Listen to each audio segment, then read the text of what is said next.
BE first year, second semester, English, Matthew Ireland, Dover Beach. So, without wasting time, let's get started. Central idea of the poem Introduction. Doverwich is a famous poem written by Matthew uh, Ireland. It is a dramatic monologue in which the poet expresses his feeling about the loss of faith and uncertainty of modern life and the need for love and human connection in a troubled world. The poem reflects the Victorian age, a time when religious faith was weakening due to scientific discoveries and social changes. ये जो poem है डॉवर बीच जो कि Mathway allot आर्न old के द्वारा लिखी गई है। इस पोयम में जो हमारे पोएट हैं वो रिलीजियस जो कि हमारे विक्टोरियन टाइम में विक्टोरियन एज में जो भी रिलीजियस फेथ थे वो उस टाइम बहुत ज़्यादा वीक थे बिकॉज साइंटिफिक डिस्कवरी और सोशल चेंजेस बहुत ज़्यादा हो रहे थे। दैट्स वाई उस चीज़ को यहाँ पर उन्होंने बताया है। साथ में उन्होंने मॉडर्न लाइफ और जो ह्यूमन कनेक्शंस जो होते हैं जो आज के समय में इंसानों को जो है सच्चे प्यार की बहुत ज़रूरत है। एक प्योर कनेक्शन की एक जेन्युइन कनेक्शन की बहुत ज़रूरत है इस मॉडर्न वर्ल्ड में इस सच की आजकल के भाग दौड़ की दुनिया में। इस चीज़ को यहाँ पर पोएट ने बताया इस पोएम के थ्रू। साथ में उन्होंने अपनी फीलिंग्स को भी यहाँ पे एक्सप्रेस किया है जो कि मॉडर्न लाइफ में जो भी फेथ वगैरह है जो भी सच्चाई वगैरह है वो सारी चीज़ें वो लॉस कर दे रहे हैं लोग आज के समय में लोग रियल कनेक्शन ना ढूंढ के फेक कनेक्शंस को ज़्यादा इंपॉर्टेंस दे रहे हैं। उन सारी चीज़ों की भी यहाँ पे बात की गई है इस पोएम के through. So without wasting time let's get started. So central idea of the poem. The central idea of the poem is the decline of faith in the modern world and the emotional insecurity that comes from this loss. आज के time पर लोग इतने ज़्यादा emotionally insecure हो गए just because कि modern world में आज के समय में जो लोग सच है जो रियल कनेक्शंस है जो रियल मीनिंग लाइफ की जो असली सच्चाई है ना उसको लोग भूलते जा रहे हैं, इसीलिए उसको लोग नकारते जा रहे हैं। इसी की वजह से आज के समय में लोग बहुत ज़्यादा इमोशनली इनसिक्योर हो गए हैं। आज के समय में लोग बहुत ज़्यादा इमोशनली यानी कि बोल सकते हैं कि वो बहुत ज़्यादा अच्छा या खुश महसूस नहीं करते हैं। आज के समय में वो बहुत ज़्यादा दुखी और बहुत ज़्यादा परेशान होते हैं। आर्न Arnold shows that as religious belief fades, human life becomes full of confusion, doubt and sadness. यहाँ पे जो आर्न ओल्ड है जो कि हमारे पोएट है वो ये भी चीज़ बताने की कोशिश करें कि आज के समय में लोग ईश्वर पर और धार्मिक चीज़ों पर भरोसा ही नहीं करते हैं। आज के समय में लोगों को धार्मिक चीज़ों पर भरोसा ही नहीं है और ये भी एक बहुत बड़ा रीज़न है कि जिसकी वजह से जो इंसानों का जीवन है ना वो बहुत ज़्यादा कन्फ्यूज़न डाउट और बहुत ज़्यादा दुख से भरा हुआ है। In such a world, only love and loyalty between human beings can provide comfort and stability.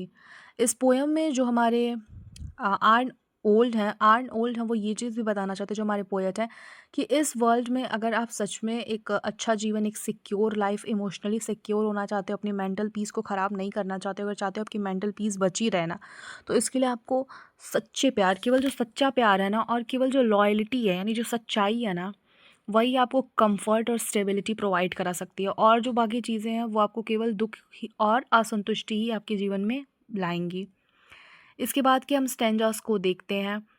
आगे की लाइंस में जो हमारे पोएट हैं वो ये चीज़ बताने की कोशिश कर रहे हैं। At the beginning of the poem the poet describes the calm and beautiful scene of the sea at the Dover beach. यहाँ पर जो पोएट है उन्होंने इस पोएम की स्टार्टिंग की है एक डोवर बीच से, जहाँ पर वो एक डोवर बीच पे बैठे हुए हैं और वहाँ से वो ब्यूटीफुल सीन्स को देख रहे हैं। उन्होंने बहुत ही शांति महसूस हो रही है। द नाइट इज़ पीसफुल और वो बेसिकली ये रात के समय में बैठे हुए हैं और चीज़ों को ऑब्जर्व कर रहे हैं और देख रहे हैं। The night is peaceful, the sea is shining under the moon light and everything seems quiet. सब कुछ पूरा एकदम शांति सा माहौल है। हम सब ने ऐसा देखा होगा, हम किसी पीसफुल एनवायरनमेंट में नेचर के साथ कुछ टाइम बिताते हैं तो हमें इतना अच्छा फील होता है कि ऐसा लगता है लाइफ की सारी टेंशन्स जो ऐसे ख़त्म हो चुकी हैं। तो सेम वही चीज़ यहाँ पे वो भी बताने की कोशिश करें।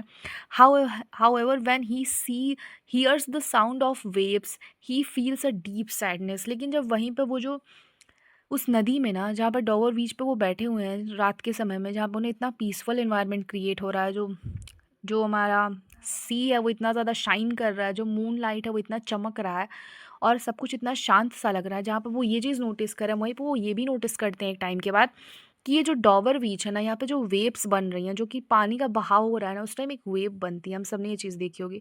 तो वो जो वेव है ना, वो पता नहीं क्यों एक सैडनेस, एक दुःख भरा साउंड दे रही है। The sound of the waves reminds him the internal notes of sadness in human life. ये जो चीज़ें हैं ना, इससे जो हमारे पोएट है ना, वो रियल लाइफ की चीज़ों को कनेक्ट कर पा रहा है, और वो ये चीज़ समझ रहे हैं ना कि ये जो वेव जो साउंड दे रही है ना धीरे धीरे, मतलब इतना शांति भरा माहौल है ना, जो शांति भरा माहौल है, और जो कुछ भी उस सी के डॉबर ब्रीच पर जो भी चीज़ें क्रिएट हो रही हैं, वो सब हमारे इंटरनल जॉय, इंटरनल हैप्पीनेस को बताती हैं।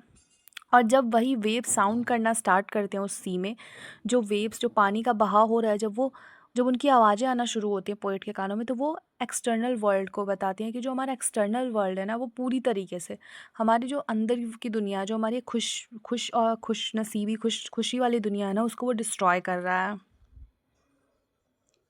इसके बाद उसके बाद जो हमारे पोएट है, वो ये भी चीज़ बोलते हैं, आर्न old then refers to the ancient Greek writer Spockles, who also heard the sound of the sea and connected it with human suffering।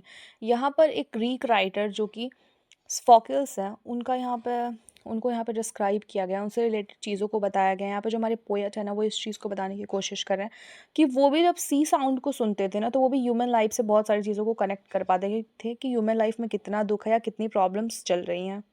This shows that sorrow and struggle are permanent part of human existence। ये सारी चीज़ें ये बताने की कोशिश कर रही हैं, जो पूरा पोएम है, ये इस चीज़ को डिस्क्राइब कर रहा है ना, कि जो ह्यूमन लाइफ है ना, वहाँ पे जो स्ट्रगल और जो भी दुख है ना, मतलब बहुत सारी चीज़ों को लेके हम जो दुखी फील करते हैं, जो स्ट्रगल कर रहे हैं आज के टाइम पे हम ह्यूमन लाइफ में, ये सब बहुत कॉमन है, बहुत, और ये परमानेंट वाली चीज़ है, ये सब हमारी लाइफ का एक पार्ट है, और इनसे बाहर निकलना थोड़ा मुश्किल है हमारे लिए।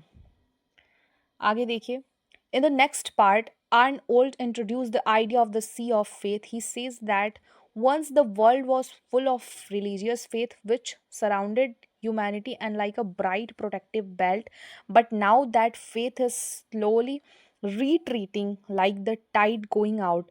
This retreat leaves the world dark empty and uncertain. यहाँ पे जो हमारे पोएट हैं, वो ये चीज़ बताने की कोशिश कर रहे हैं कि एक बार जब लोग ना रिलीजियस चीज़ों में वापस से भरोसा करना स्टार्ट कर देंगे ना, लोग रिलीजियस चीज़ों को, धार्मिक चीज़ों को मानना शुरू कर देंगे ना, लोग धर्म की तरफ बढ़ना स्टार्ट करेंगे, लोग स्पिरिचुअल चीज़ों को मानना स्टार्ट करेंगे ना, तो वो वापस से ना उसी इंटरनल जॉय को वापस से वो पा लेंगे, वापस वो उतना ही खुश महसूस करेंगे जितना वो पहले करते थे। आज के टाइम पे लोग इतना ज़्यादा मॉडर्न होते जा रहे हैं कि वो रिलीजियस फेथ और रिलीजियस चीज़ों पर भरोसा करना छोड़ देने, इसीलिए वो इतने दुखी हैं और इतना खालीपन महसूस करते हैं। सबसे लास्ट वाली स्टैंजा में, जो लास्ट पोएट्री की स्टैंजा होगी, आपने अपने बुक में पढ़ी होगी, सेम उसका एक्सप्लेनेशन यहाँ पे जो हमारे पोएट हैं वो दे रहे हैं। The final stanza Arnold addresses his beloved and asks her to be true to him. यहाँ पर आर्न ओल्ड ने अपने एक सबसे चहीते इंसान, यहाँ पर अपनी प्रेमिका को दर्शाया, और उन्होंने कहा है कि तुम हमेशा मेरे साथ ट्रू होके रहना, मतलब हमेशा मेरे साथ एक जेन्युइन, एक ट्रू वाला कनेक्शन बनाना, ये फेक कनेक्शंस के साथ मत रहना। आज के टाइम पे लोग फेक कनेक्शंस और फेक चीज़ों के पीछे इतना ज़्यादा भाग रहे हैं ना, कि जो रियल कनेक्शंस बनते हैं ना, उनको वो निगलेक्ट कर देते हैं, क्योंकि उनको लगता है कि जो फेक कनेक्शंस और फेक चीज़ें हैं ना, it's really matters as compare to the real connections. Real connections को आजकल समझता ही नहीं है कोई, किसी को समझ में नहीं आता कि रियल कनेक्शंस होते हैं क्या और रियल कनेक्शंस बनते कैसे, उनको तो यही नहीं पता है। जो चीज़ें सच में रियल होती हैं ना, उनको आजकल लोग फेक समझते हैं, और जो चीज़ें सच में फेक होती हैं, उनको आजकल लोग रियल समझते हैं। इस चीज़ को वो अपनी प्रेमिका के थ्रू बताना चाहते हैं, वो अपनी प्रेमिका के थ्रू, जो हमारे पोएट हैं, वो बताने की कोशिश करना है कि तुम हमेशा ना मेरे कनेक्शंस को रियल समझने की कोशिश करना, तुम मेरे साथ रियल बन के रहना। He believes that in a world where faith is lost and people are confused, personal love and faithfulness are the only source of comfort। आज के समय में ना, जो पर्सनल लव है और फेथफुलनेस है ना, केवल वही एक कंफर्ट का सोर्स बनती चली गई। और आज के समय में लोग इतना ज़्यादा कंफ्यूज हैं जस्ट बिकॉज कि उन्होंने फेथ, रिलीजियस चीज़ों पर भरोसा ही ख़त्म कर दिया है, just because of that thing. He compares the world to a darkling plain where ignorant armies clashes at night, symbolizing chaos, confusing and lack of directions। जो वहाँ पे जिस रिवर के बीच पे वो बैठे हुए हैं ना, जिस सी के बीच पे, जिस समुद्र के बीच पे वो बैठे हुए हैं ना, डॉबो बीच, वहाँ पे जो रात है ना, वो ये चीज़ प्रकट करने की कोशिश कर रही है कि यहाँ पे कितना ज़्यादा खालीपन और कितना अंधकार लोगों के जीवन में। So this is all about this poetry basically इस पोएट्री में जो हमारे पोएट है ना, उन्होंने रिलीजियस बिलीव को कि जब लोग रिलीजियस हो जाएंगे ना तो लोग अपनी लाइफ को अच्छा जीना स्टार्ट कर देंगे। लोग जब रियल कनेक्शन और फेक कनेक्शन के बीच का मीनिंग समझ जाएंगे ना, उस टाइम वो अपनी लाइफ को एक अच्छी डायरेक्शन दे पाएंगे और अपने इंटरनल चीज़ों में और अपने एक्सटर्नल जो आय के बीच का फ़र्क समझ पाएंगे। बेसिकली आज के टाइम पे अगर आप इंटरनली खुश नहीं हो ना, तो फेक चीज़ें करना बंद करो, बिकॉज ये जो फेक चीज़ें हैं ना, ये आपको कभी भी अंदर से खुश नहीं कर सकती हैं फॉर लाइफ टाइम। कुछ टाइम के लिए कर देंगे आपको खुश, लेकिन फॉर लाइफ टाइम आपको ये चीज़ें खुश नहीं करने वाले। तो हमेशा रियल कनेक्शंस के पीछे भागना ही अगर है तो आपको रियल कनेक्शंस बनाने की कोशिश करो, ना कि fake connections. If you are trying to do fake things to impress someone, to be with someone, that you are just totally destroying your own soul just for some time of satisfaction. That is all about the story. Thank you everyone. I hope कि आपको ये story समझ में आई होगी। अगर आपको ये story समझ में आई, अगर आपको ये पोइट्री समझ में आई है, तो प्लीज़ अपने उन दोस्तों के साथ भी शेयर कीजिए, बिकॉज इन पोइट्रीज़ में ना इतनी अच्छी और डीप मीनिंग्स छुपी हुई हैं। अगर हम उनको समझना स्टार्ट कर दें, हम केवल एग्ज़ाम के पॉइंट ऑफ व्यू से देखना बंद करके चीज़ों को लिटरली समझना स्टार्ट करें, तो अपनी लाइफ में बहुत कुछ अच्छा सीख पाएंगे। Thank you everyone.